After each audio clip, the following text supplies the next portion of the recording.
Hello, my name is Taron. Some call it a network, we call it a family.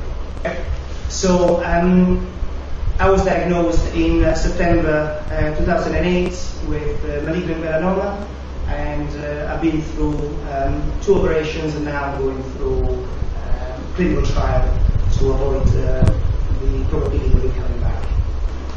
I use noscurrental.org predominantly to help me with the emotional aspects of dealing and surviving cancer diagnosis. Hi. Hi, we're here with Al Murray. Hello there, hello.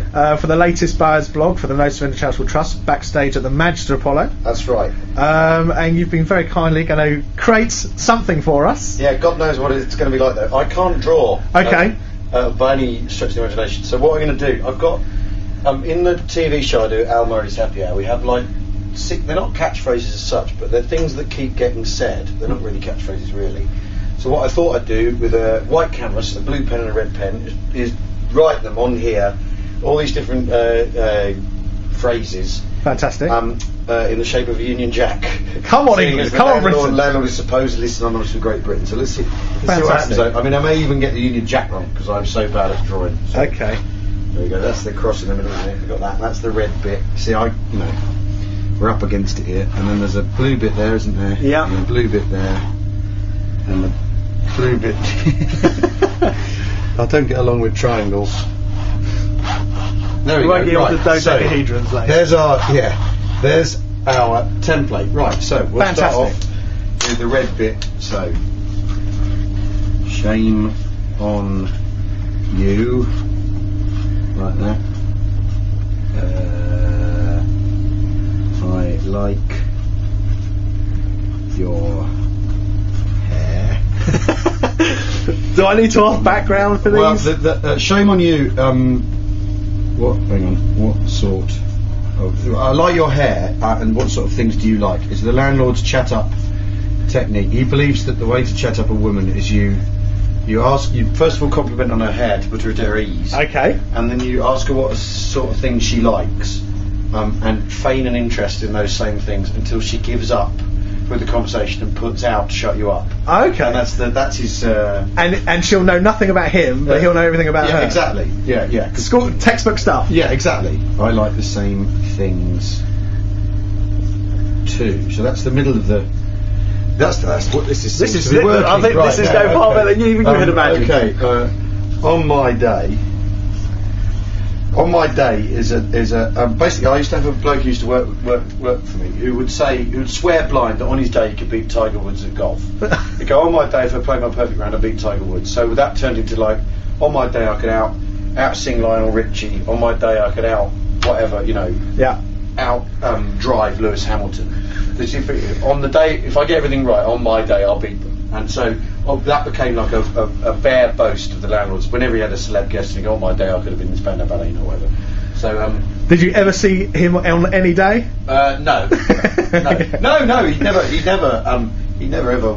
No, I mean obviously he's always competed with Lewis Hamilton in a motor race. Exactly. And it's been a year is a reference to the landlord's sexual history. Thanks. Yeah, right. Oh my aching bollocks goes with that one. Okay. Obviously. Where else? Oh my aching bollocks. This is starting to look like this looks like a work of art. This is very impressive. Doing the bare minimum, that explains itself. That's what the landlord believes the British worker should do, is do the bare minimum. If you're too keen and attract too much attention to yourself, people will hate you. So he believes in doing the bare minimum. Bump along the bottom, do the bare minimum, and everyone will like you. Okay. Thanks for bringing that up. So this is almost a manifesto. Yeah, it's sort of a snapshot of his mental state. Thanks for bringing that up. Is normally what happens is whenever anyone mentions their family or how important family is to them, the pub landlord has to explain his family history, which is that his wife ran off with a Frenchman and they left him for a German. He hasn't seen his son for 8 years, so he always goes, "Thanks for bringing that up." If someone goes, "Oh, I really love my kids," and so basically, these are things. The reasons on the computer is we've got all these, and I forget them, and we deliberately forget about them and then bring them back, so it doesn't get into a rigid catchphrase form. You know, they're just Where everyone knows what's coming. Yeah, next, exactly. don't they? The things that are floating around in his head, basically.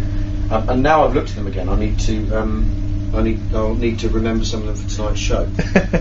Blah blah.